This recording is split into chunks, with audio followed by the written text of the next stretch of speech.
setelah kita tahu bahwa kita dalam kondisi seperti itu, kita segeralah merubah apa yang sekarang ini saat kita hadapi untuk bisa lebih baik. Caranya adalah kita rusak sesuatu yang seret-seret, yang rusak, apa yang jelek-jelek tadi itu, kita rusak dengan sesuatu yang positif dan baik.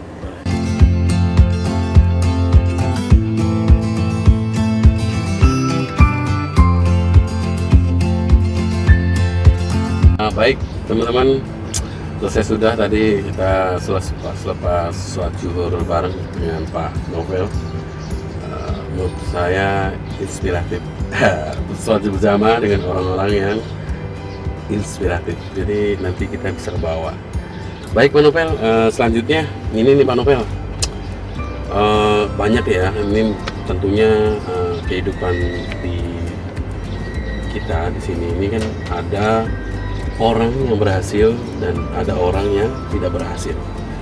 Nah, menurut pandangan Pak Novel, bagaimana nih Pak pandangan seperti ini? Ya, itu memang sebuah fenomena kehidupan. Kalau ada yang berhasil, ada yang tidak berhasil atau belum gitu ya. Yang pertama itu jelas bahwa kita itu bisa berhasil atau nggak berhasil itu berdasarkan dari apa yang kita kerjakan atau Kerjaan, betul. Jadi apa yang akan kita dapatkan mungkin tahun depan, 2 tahun, 3 tahun, bahkan 5 tahun sampai 10 tahun ke depan itu adalah apa yang hasil dari apa yang kita kerjakan saat ini gitu kan. Nah, kalau misalnya saat ini kita mengisi waktu atau mengisi hari-hari kita itu dengan hal-hal yang positif, yang baik, yang bagus, dan itu bisa memberikan dampak positif juga buat diri kita, maka itu akan bisa membesarkan kita di kemudian hari, di 2, 3, 5, 10 tahun ke depan gitu Mas Nopi. Jadi artinya melakukan hal-hal yang positif. Ya. Nah, apa sih hal yang positif yang harus kita lakukan saat ini? Itu loh pertanyaan intinya di situ kan. Nah, jelas bahwa yang harus kita lakukan saat ini supaya kita ke depannya itu bisa berhasil, tanda petik ya. Ya selain berdoa pastinya minta sama Yang Maha Kuasa. Tentunya doa tetap ada ya. Ikhtiarnya, betul, doa itu nomor 1. Yang kedua, ikhtiarnya adalah kita harus tahu dulu nih diri kita ini memiliki kelebihan apa Mas Nopi. Ya, memiliki kelebihan apa? Artinya kelebihan yang ada pada diri kita inilah yang akan kita asah sampai setajam-tajamnya. Dan itu akan menjadi sebuah ciri khas atau spesifikasi khusus yang dimiliki oleh diri kita yang mungkin juga berbeda dengan orang lain. Dan itulah yang nanti akan menjadi sebuah value untuk diri kita di kemudian hari, itu bisa memberikan dampak kita berhasil atau nggak berhasil. Berhasil ya. Jadi kan setiap manusia ini kan punya ini Mas, punya kelebihan ya. Kelebihan, tentunya punya kelebihan kreativitas atau apa ya namanya ya, sikap atau terbentuknya sikap lah ya Pak ya. Betul. Nah, jadi si manusia ini, ya siapapun lah dia ya kan, bahkan masih anak sekolah sekalipun, selama dia sudah akil balik, sudah dewasa gitu, dia sudah tahu sebenarnya bahwa dia itu punya kelebihan apa. Ya kalau misalnya kita punya anak, kita tahu kelebihannya dia apa. Kok anak saya ini kok jarang belajar, tapi kok dapat ranking misalnya gitu ya. Misalnya contoh. Artinya, anak saya ini cerdas. Anak saya ini cerdas, artinya gurunya cuma nerangin sekali, langsung ketangkep di otak, kerekam di otaknya. Bahkan itu dalam jangka waktu yang lama sampai ujian pun dia masih merekam apa yang diomongkan oleh gurunya, diterangkan oleh gurunya di kelas. Nah, artinya itu sebuah kelebihan buat anak tersebut. Nah, kalau kita sadar kita punya kelebihan tersebut, ada jalannya untuk mengarahkan kelebihan itu menjadi sebuah hasil nanti ke depannya. Nah, makanya jadi kalau misalnya Mas Nopi jago atau suka dengan satu bidang, misalnya Mas Nopi suka game, suka games itu juga banyak hal positif juga dalam game sebenarnya. Banyak ya, kalau negatifnya pasti semua pun juga pasti ada negatifnya. Pasti ada negatif ya, setuju. Untuk yang ketiga kalinya, saya mau nanya nih Pak, ini sering terjadi, fenomena ini sering terjadi di lingkungan, termasuk saya pribadi, mungkin di lingkungan teman-teman yang ada di rumah mungkin ya Pak ya.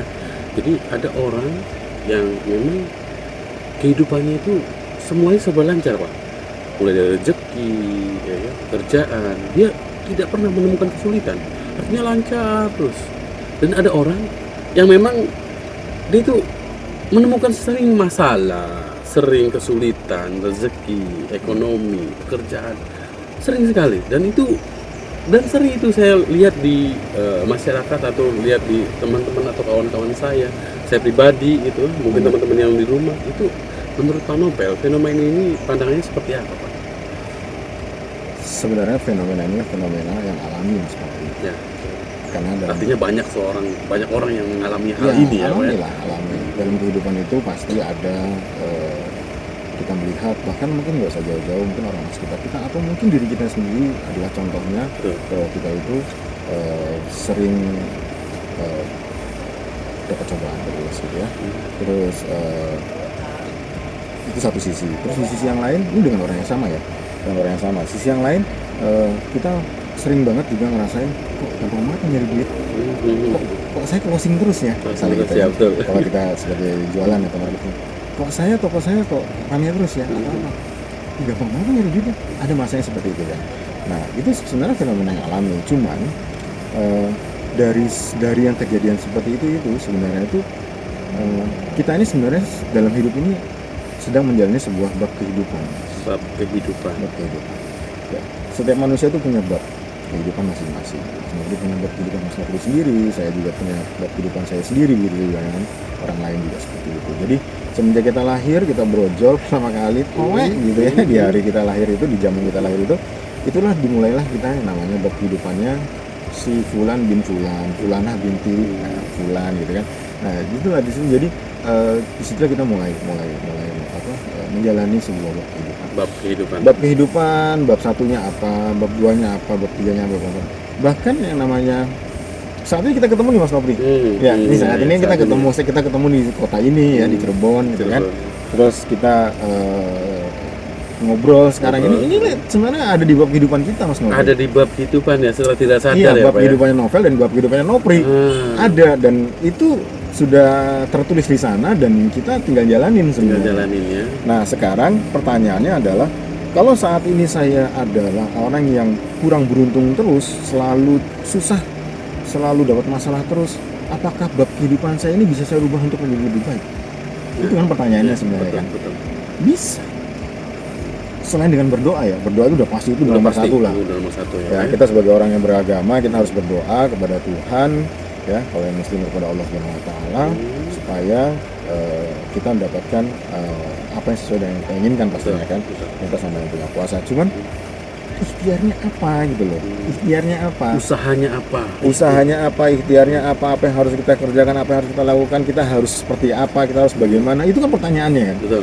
Pertanyaannya. Nah, bab kehidupan yang tadi seret-seret ini itu sebenarnya bisa kita rubah untuk menjadi lebih baik. Apa? Intinya apa? Intinya adalah diri kita. Kita ini namanya bab kehidupannya Novel. Ya, yang bisa merubah itu siapa? Ya Novel. Tidak bisa orang lain merubah kita, dan kita sendiri yang bisa mampu untuk merubah diri kita. Yes. You are what you own life. Jadi dirimu itu adalah diri kamu sendiri gitu. Kehidupan kamu sendiri. Nah, pada saat ini saya menjalani kehidupan saya bekerja dalam sebuah perusahaan, menjabat sebuah posisi, atau misalnya sebagai karyawan biasa sekalipun, ya sudah, aminin, jangan dibantah bahwa ini adalah bab kehidupan saya. Saat ini saya bekerja di perusahaan A sebagai ini, mendapatkan gaji sekian, ya, job desk saya adalah bla bla bla bla, jangan dibantah. Atasan saya adalah namanya ini, ya kan? Dia adalah orang yang seperti ini, jangan dibantah. Nikmatin. Inilah kehidupan. Bab kehidupan saya adalah seperti ini. Saat ini saya punya pekerjaan seperti ini, gitu ya. Nah, pun misalnya di dalam bab kehidupan saya itu susah, seret dan segala macam, yang bisa merubah siapa? Diri saya. Kalau saya sadar bahwa saya ini dalam kondisi yang sekarang ini dapat masalah terus, dapat tekanan terus, dapat apa terus. Contoh misalnya, saya sebagai karyawan, kok saya ditekan terus ya? Oleh atasan saya misalnya ya, kerja misalnya dalam dunia kerja, hal yang biasa. Kok saya ditekan terus ya sama atasan saya? Kok saya itu nggak pernah benar sih di mata atasan saya, misalnya gitu ya, namanya baper ya. Nah, adalah ya. Suasana begitu pasti ada dalam dunia pekerjaan, mungkin ya. Selalu ada. Nah, terus Apa yang harus kita kerjakan? Kita bisa merubah itu nggak? Bisa banget. Bisa banget Pak, ya. Siapa yang bisa merubah? Ya diri kita sendiri. Kalau kita nggak mau ditekan oleh atasan, ya kita harus tahu bahwa aturannya dalam pekerjaan itu seperti apa. Atasan memintanya report apa, misalnya pekerjaan apa, bidang reportnya seperti apa, modelnya seperti apa, temanya seperti apa. Sebelum diminta kita kerjakan dulu kalau bisa. Sebelum diminta. Bahkan sebelum diminta, karena kita tahu ini adalah sebuah pekerjaan yang mungkin adalah selalu ya continue gitu ya, mingguan, weekly, monthly, atau apalah pekerjaan-pekerjaan yang memang itu adalah pekerjaan yang setiap hari harus kita kerjakan ya. Betul. Otomatis kita kan sudah tahu dong sebagai karyawan di situ kan udah lama kerja di situ atau apa kan udah tahu. Oh begini. Contoh lah misalnya kita OB, gampangannya gini, kita OB. Kok saya selalu dimarahin tentang pekerjaan yang membersihkan di kamar mandi ini ya, misalnya gitu kan. Kok selama atasan saya atau supervisor saya selalu kunjungan atau visit ke toilet ini kok selalu marah sama saya ya? Kok selalu marah sama saya? Hampir setiap hari selalu marah sama saya. Berarti kan ada yang salah. Ada yang salah dengan pekerjaan saya di toilet itu. Betul. Ada yang salah. Ada yang salah. Berarti saya harus membereskan toilet itu sampai benar-benar clean, bersih, tidak ada lagi kerak, tidak ada kotoran di situ. Bahkan kalau misalnya saya selalu di toilet itu ya, saya harus lebih banyak waktu selama saya kerja dari saya punya tanggung jawab berapa toilet. Toilet itu adalah toilet khusus buat saya. Yang lainnya adalah sekian menit, sekian jam gitu ya. Ini lebih banyak saya arahkan waktu saya dalam bekerja untuk di toilet itu. Itu contohnya. Jadi yang bisa merubah dari diri kita, bukan orang lain. Bukan orang lain Mas Nopri ya. Fenomena seret dan segala macamnya selama saat ini kita sedang hadapi, misalnya kita sedang hadapi. Buat teman-teman semua misalnya begitu juga saat ini ya. Saya sih mendoakan semuanya lebih baik lagi buat kita semua dan teman-teman yang nonton juga terutama ya. Setelah kita tahu bahwa kita dalam kondisi seperti itu, kita segeralah merubah apa yang sekarang ini saat kita hadapi untuk bisa lebih baik. Caranya adalah kita rusak sesuatu yang seret-seret, yang rusak apa yang jelek-jelek tadi itu, kita rusak dengan sesuatu yang positif dan baik. Kalau misalnya tadi contohnya adalah kita misalnya ditekan terus oleh atasan atau apa pekerjaan atau apa, ya kita buat bagaimana supaya atasan tidak menekan kita. Supaya atasan sebelum dia minta kita sudah punya yang dia minta. Iya, sudah punya reportnya atau sudah punya apalah misalnya gitu.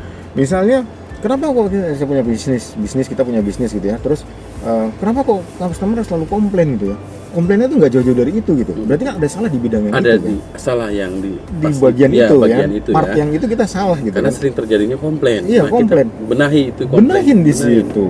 Sesimpel itu, Mas. Simpel itu. Jadi ya sama lah. Kenapa saya seret? Oh, ada yang salah. Ada kelakuan saya aneh-aneh mungkin ya kan? Atau apa nih ya kan? Ya bertobat mungkin atau minta maaf mungkin kalau misalnya punya salah sama orang lain, sama orang tua misalnya atau apa, minta doakan sama orang tua, terus lakukan itu. Itu termasuk salah satu indikator ya Pak ya?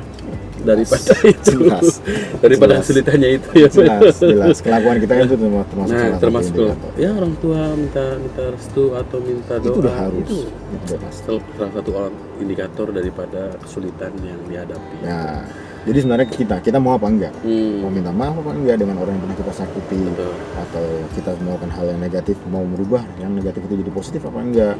Terus kalau kita selalu ditekan atau apa kayak tadi, ya kitanya mau merubah untuk bisa memberikan yang lebih dari ekspektasi atasan kita apa enggak? Nah gitu kan? Betul. Kalau misalnya itu bisa kita lakukan, otomatis kita tidak akan mendapatkan yang negatif atau seret-seret lagi ke depannya. Luar biasa. Pasti luar biasa ya. Kalau kita bisa merubah itu gitu kan. Oh iya, terus. Sesimpel itu Mas Nopri. Sesimpel itu padahal ya. Tapi memang sering terjadi fenomena ini Pak. Memang sering terjadi, tapi setelah dijelaskan memang sesimpel itu Pak. Intinya mau berusaha dan menggali apa yang menjadi kendala. Intinya Mas Nopri, apa yang kita lakukan saat ini itulah yang akan kita terima besok. Kita tuai, kita panen di kemudian hari. Makanya kita lakukan hal-hal yang baik, hal-hal yang positif, hal-hal yang nanti ke depan akan lebih baik ya Pak. Ya, jadi kalau misalnya saat ini kita tahu kalau kita kondisinya tadi saya ulangi lagi ya. Kita kondisinya kurang baik, kurang apa, cari tahu kurang baiknya di bidang apa, di bagian yang mana. Betul. Di bagian yang mana? Oh, saya selalu dikomplain di bagian yang ini. Ya udah perbaiki di bidang itu. Di bagian yang itu. Betul. Ya, saya selalu ditekan di bagian yang ini. Ya udah diperbaiki di bagian yang dikuatkan di bagian yang itu supaya tidak dikomplain lagi atau tidak ditekan lagi di bagian yang itu. Nah gitu doang sih. Nah nanti setelah itu, setelah kita tahu bahwa itu sudah bisa kita atasi, kita nggak pernah kena komplain lagi, kita nggak pernah kena tekanan lagi, maka lambat laun maka kita juga bisa menjadi orang yang tidak jadi kedepannya itu kita itu benar-benar kompleks, jadi manusia yang kompleks. Kenapa? Karena setiap ada komplain, setiap ada tekanan, setiap ada apa, kita langsung benerin. Jadi terasa otomatis ya, Pak? Otomatis kita akan menjadi orang yang benar-benar pemecah solusi termasuk ya, Pak. Pemecah solusi. Jadi problem solving ya jatuhnya. Jadi bisa menyelesaikan permasalahan. Luar biasa gitu. ya, Pak. Tentunya dengan kita menuju ke hal-hal yang tadi komplain, kita menjadi ahli yang seseorang yang bisa memecahkan masalah. Ya, jelas bab kehidupan seret sudah selesai, maka kita menuju ke bab kehidupan terang benderang. Luar biasa, Pak. Ya kan, terang benderang. Luar biasa. Bab kehidupannya sudah selesai ya. Jadi kalau roda itu ya tadinya kita adalah roda ban yang paling bawah yang menyentuh lantai atau tanah ya. Tanah, lantai, aspal gitu ya. Nah, lambat laun akan naik ke atas. Kita bab kehidupan kita sudah menuju. Itulah. Tapi kalau udah di atas, hati-hati bisa jadi nanti turun. Bisa jadi turun. Bagaimana caranya supaya kita lama di atas? Lama di atas. Itu yang penting. Iya, terima kasih. Luar biasa Pak Novel, luar biasa, inspiratif sekali. Terima kasih Pak Novel. Inilah bab kehidupan teman-teman ya, inspiratif sekali. Mudah-mudahan teman-teman di rumah juga bisa mengambil apa yang sudah kita bicarakan tadi ya. Terima kasih teman-teman. Salam sukses berjamaah. Great Life Official.